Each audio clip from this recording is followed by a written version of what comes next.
Yo guys, what's going on? Robert Warshack here, and we have a surprise update.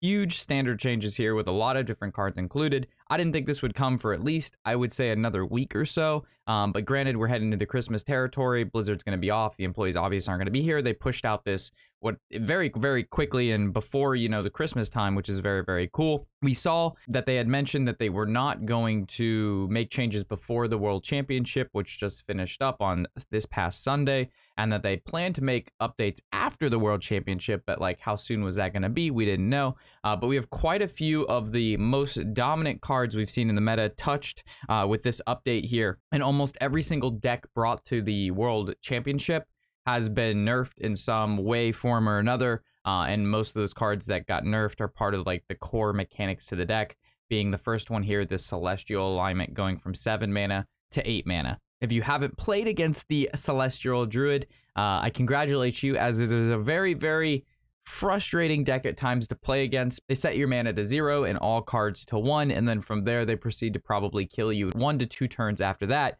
while you really can't do much. So this going to 8 basically slows down that OTK board-based combo that they have, and while just increasing the mana cost and kind of pushing back, how fast they complete getting the combo together and being able to Celestial Alignment you, it does really affect it a lot. While it's only 1 mana, it is going to make the deck quite a bit slower. I mean, there's turns where, if you had one more turn against the Druid to be able to do stuff, you would have won. And that turn is now there for you, whether you're playing an aggro, mid-range, or a control deck, and you're just trying to get past, their early game ramp and removal. So Celestial going to 8, really big deal for that deck, even though it may not seem like it. I believe it is. The Bannerman going to, instead of a 3 mana 2/2, draw a minion, give the minions in your hand +1/+1, it's going to be a 2/1 now. So you don't get a draw effect and a hand buff effect inside of what is, I wouldn't say a great sized minion, but a 3 mana 2/2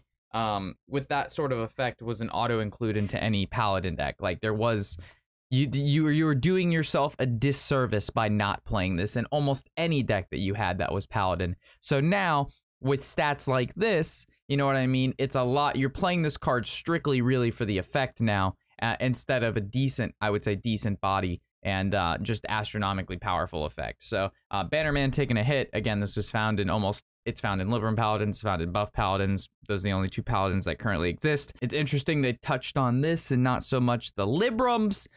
You guys know how much I love the Librams, but, Paladin being touched, sure, feels all right, man. Efficient Octobot. So this card, absolutely bonkers. It's found in Garrett Rogue. Garrett Rogue is, in my opinion, the best probably deck in the game if played correctly at the highest level. Basically every single player in the World Championship brought Garrett Rogue, and it OTKs by turn 7 to 9. It does it very consistently, and it's a really, really good deck. So having the Octobot cost 3 really hurts the deck because, again, slowing down that combo even further. They already touched on Garrett, making it have 1 less of the bleed effects, and now they're touching on the Efficient Octobot, making it so you have to wait that additional turn to be able to play this guy. With the Rogue being very mana cheaty, and with being like Shadow Step a big deal in that deck, 3 mana now, you can't play this for 0. You can't play Octobot, Shadow Step Octobot, play Octobot, and only pay 2 mana for that whole interaction. So when you Shadow Step this card now, it still will cost 1, which is what I think a pretty big deal, because Octobot is one of those cards that they tend to Shadow Step a lot, along with that Field Contact. So heading on over to Snowfall Guardian, this is a very popular card right now amongst all of the free shamans, whether you're playing free shaman, OTK free shaman, even the burn shaman is running Snowfall Guardian, and that's just because of its previous 5 mana cost. It's just really good. Frost Nova for mage was an extremely powerful card, and that was a 3 mana spell, and it freezed all of your opponent's minions. This freezes all your opponent's minions for a little bit more mana, but it's going to be able to get quite a bit of stats for the minions that it freezes, and because it's a battle cry, as we know, the Brilliant Macaw can be used with this the following turn. So you actually have like 4 Frost Novas in the deck, each one you play, making probably the next one even bigger because there's just more minions to freeze. You can lock out your opponent's board. You can just stop any basically board-centric deck from attacking for quite a few turns. So Snowfall Guardian moving to 6 mana seems to make a little bit more sense. I'm surprised they didn't give him like at least 1 more health or just something. They just strictly did a mana increase on this guy, but I'm assuming that's just because he's already good enough. This should, again, make it so if you're playing one of those more aggressive decks or mid-range decks, you're not being punished so early in the game for playing a ton of minions. And that's what was happening with the free shaman, is that if you put 3, 4, 5 minions on the board, they would end up just locking you out for turns on end, and you wouldn't be able to play any more minions. You couldn't do anything, and they were spending a small amount of mana to be able to present such a big threat and also stop all of the opponent's threats. So I'm surprised they actually hit Snowfall Guardian, but it makes sense that they would, because we have been seeing a lot of them, and he is a little frustrating to play against. So touch, as we know, Warlock is insane right now. Quest Warlock, Owl Warlock. The deck has a crazy amount of draw. It has an insane amount of healing. It's got a ton of board clears. It's got a ton of OTKs and just damage built in with the quest, and now, the Owl OTK. So where does Warlock, where do you draw the line? Each class isn't supposed to be able to have access to everything at once. And normally the classes, like we've seen in the past, that have access to great draw, great healing, great board clears, great damage, you know what I mean? Those tend to be the top decks, as we saw with Quest Mage before nerf. So now that touch is doing the same amount of damage, but it's restoring 3 health instead of 4. While this isn't the greatest of the nerfs we've seen so far, for 1 mana, killing a minion and healing 3 health, plus it's a shadow spell that still works with Tamsin, I think is a pretty powerful effect. I think 4 healing for 1 mana and being able to kill a minion and being able to copy this because it's a shadow spell with Tamsin is a little bit too powerful, and a lot of their healing does come from that Drained Soul and the touch. Another Warlock card that is going to be getting hit is the Runed Mithril Rod. This thing used to cost 3 mana. It actually has already gotten nerfed to 4 mana, and now it's getting nerfed to 5 mana. If that just shows you how powerful discounting cards in your hand by 1 is multiple times per game, because it does have 2 charges. So between Warlock having just huge draw and being able to discount Warlock cards that are already extremely powerful to even cheaper cards that combo together, Rune Mithril Rod going to 5 makes sense. At 5, I don't know if this will actually see play anymore, but it still could, because remember, if you have a handful of Warlock cards and this discounts just a single time, you're getting like 8, 9 mana worth of discounts off a 5 mana play, right? So if this procs twice and your hand is 7 to 8 cards each time, you've already gotten 15 or 10 to 15 mana's worth of discounts for 5 mana, which is still a deal. At 3 mana, this card was absolutely broken. At 4, still felt a little too good, and we'll have to see what happens at 5. But I am happy Warlock is getting touched. Warlock is just way overtuned right now. It does everything really well, and they really slammed Warlock here with the touch getting nerfed, the Rune Mithril Rod getting nerfed, and then there's even another card found in almost every Warlock deck that's also getting nerfed. So we'll have to see where Warlock ends up after this, but I'm kind of scared for what deck they didn't really touch, and that's going to be Pirate Warrior. So the Quest Pirate Warrior only received 1 change, and that's the Blood Cell deckhand going from a 1 mana 2/2 to a 1 mana 2/1. That's not really that big of a change. This card wasn't played for the stat line. It had an amazing stat line with a pretty nuts ability because it's a pirate, but this being a 2/1 doesn't really matter, because they're still going to play the 1 mana 1/4 weapon for free. They're still getting the value out of this being a pirate. This card's just not super statted anymore, and I think that's a good thing to go by. I don't think, because they've been pushing, Pirate Warrior's been an archetype for a while now. When patches came out, Pirate Warrior was very aggressive, very good deck. Then it died off. Then they made the Quest Warrior with the pirates. It was kind of just like a meme deck with the Juggernaut. It wasn't really taken that serious. They kept pushing pirates. They kept making pirates.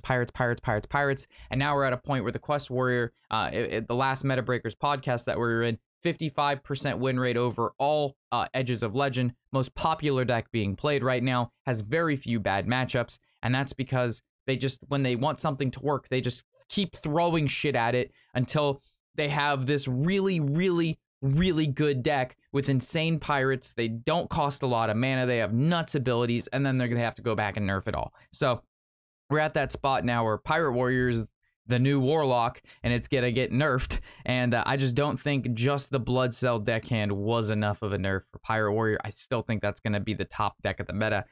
Everybody who is playing Warlock is going to go to Pirate Warrior. Everybody who is playing Garrett Rogue is going to go to Pirate Warrior. All the people whose deck isn't that got nerfed, they're just going to go to the deck that didn't get nerfed, and that's basically Pirate Warrior. So I am very scared for ladder right now because that deck literally did not get changed.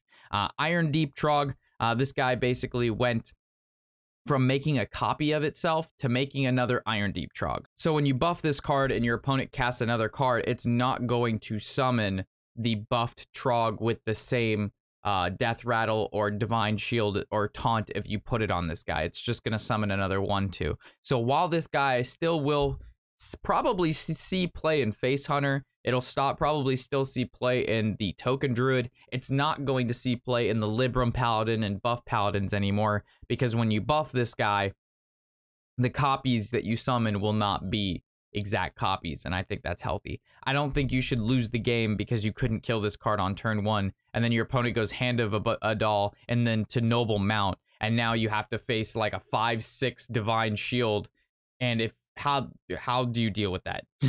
So besides devolving missiles, there's not really a lot of answers here. So I think this card not being a 1-mana card that instantly wins the game if your opponent doesn't have the perfect answer on turn 1 or 2, I think it's a pretty fair, reasonable thing. All right, we have Moarg. So heading down over to the Moarg, he's moving from a 2-mana 2/4 to a 3-mana 2/5. This guy is played in almost every single Warlock deck. He's key inside of most Quest OTK Demon Hunters.